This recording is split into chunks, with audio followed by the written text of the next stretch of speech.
Coach Miller Lifetime. Today's show brought to you by Lips 9, Mary's Miracle. Lips 9, the best balm in the business. Something I love about this lip balm, in addition to its powerhouse of helpful to humans ingredients, is its progressive moisturizing effect. The more you use it, the less you have to. All right, let's go, baby. What do you say? Introduction to Abraham carrying on today. Going back to the basics, understanding here that unless I have an understanding of law of attraction, then nothing else that Abraham offers is going to be of value to me. And so yesterday we covered the Introduction to Abraham Law of Attraction passage, and today we're covering the next passage, the Introduction to Abraham Law of Deliberate Creation passage. All right, let's hear what they said. We have called this the law of deliberate creation because we are assuming that you want to create on purpose. But actually, it is more aptly called the law of creation. For it works whether you're thinking of what you are wanting or thinking of what you are not wanting, whether you're thinking of your desire or whether you are thinking of the lack of your desire. The direction of your thought is your choice. And the law of creation goes to work upon whatever it is you are thinking about. Very helpful to remember, the direction of my thought is my choice. Nobody can choose the direction of my thought. Oh yes, there are influences in the outer environment. I understand that. But when it comes down to it, I'm the one who has to sign off, put that little stamp down, that notary stamp on which way this thinker is going. In the physical, there are two parts of the equation. If you were non-physically focused, as we are, you would notice only half of the equation applying, for there is only giving thought and receiving simultaneously. Interesting. In the non-physical, you give thought and receive simultaneously. But here in the physical dimension, with the buffer of time, we're going to be getting into it. The buffer of time, that's the difference here. The physical has the buffer of time. There's two parts of the equation. One, the launching of the creation with emotion. Two, expecting or allowing or receiving of that which has been launched in the first place. So here in the physical, there's the launching of the creation with emotion, right? And this is positive emotion or negative emotion. It's launching the creation. That's why to be aware when I have that negative emotion, because I'm launching creation, okay? And then on the other hand, there's the expecting or allowing or receiving. And they're all the same thing, which is helpful to hear. That expecting, allowing, receiving, if I choose to receive, expect it, anticipate it. That place of being is allowing it. All right, I liked this part, because it really covers what goes on with the human beings when we hear this stuff. It's not easy for most of you to hear the words regarding creation through thought and to accept them wholly. For you live in a physical world and you've seen so many taking action to make everything happen. Certainly, we do not deny that action is an integral part of the physical world. But we do say that if you utilize the power of your thought to prepave or set forth thought in advance of that which you are choosing to receive, then as you're walking through space and time into your now, you will not have so much action to take to get things the way you're wanting them to be. Isn't that fascinating and exciting? That yes, there's action. But what they're saying is they're not saying don't take action. Action's part of it. It's part of it. It's supposed to be the most delicious part of it. The joyful action. And when I do it the way they're saying, that action will be joyful. So instead of not taking action, that's not what they're saying. They're saying, prepave it, prepare the way.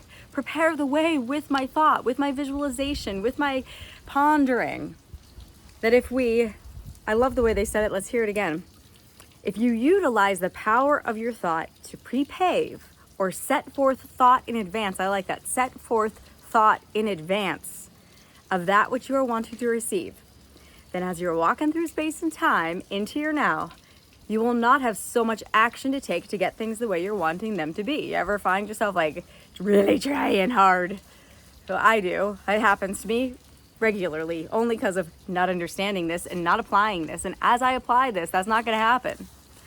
It's going to be easier. It's going to be more inspired action. Things go your way. You get the lucky breaks. You're in the zone. You know the place of being. We've all experienced it from time to time. And the message of Abraham is we could experience it more. We could do it deliberately. We've noticed your hospitals filled to the brim with those who are taking action to compensate for inappropriate thought. Interesting, isn't it? Inappropriate thought. And then we try to take action to compensate for it because we don't realize the inappropriate thought was the original cause. They did not create the illness on purpose, but they did create it through thought and through expectation. And then they go to the hospital to take physical action to compensate. We see many spending their day exchanging action for dollars because dollars are essential to the freedom of life in the society. And yet, in most cases, the action is not action and joy. It is a compensating action in the now. You've intended action. It's part of the deliciousness of the physical world in which you live. But you did not intend to do your creating through action. I love to remember that. I did not intend, like before coming forth into the physical, when I had that broader view, I did not intend to do my creating through action. I intended to do my creating through thought. And enjoy that which you have created with your body. If you understand that as you set forth thought in advance with emotion, that you've launched your creation, and then you walk through space and time toward that time in the future, expecting that it will be there. Isn't this a great formula for how to live life? Launch the creation, right? Deliberate thought, pondering, imagining, writing, daydreaming, talking it into existence. Wouldn't it be nice if? Wouldn't it be wonderful if? I'm so happy and grateful now that. Visualizing it. I'm launching the creation. If I could put that positive emotion, now I got rocket fuel going on that creation. And then the next part of it, walk through space and time, expecting it. Like that Christmas Eve feeling that something's under the tree. I remember it as a kid. It was the best feeling ever. And you kind of knew it was what you wanted it to be. That feeling. Walking through space and time instead of, where is it? I can't find it. Where's the things I want? That's not it, right? Why? Because that place of being actually creates, can't find it. Instead, I know that it's coming. I'm on the brink. It's an attitude, a way of being. Then we say to you, from that joyful creation that you have launched into the future, you will be inspired to the action that is action in joy. And that is our point. Okay, that's a great point. So if I launch the creation with emotion, and then I walk through space and time with that confident expectancy, right? No one else even has to know what's going on. But I just got this look. They're like, did she win the lottery? What is going on over there? Because I know I'm on the way. And then that confident expectancy is I'm going to be led or guided to the perfect action. That's action and joy that will lead to the fulfillment of the creation that I launched.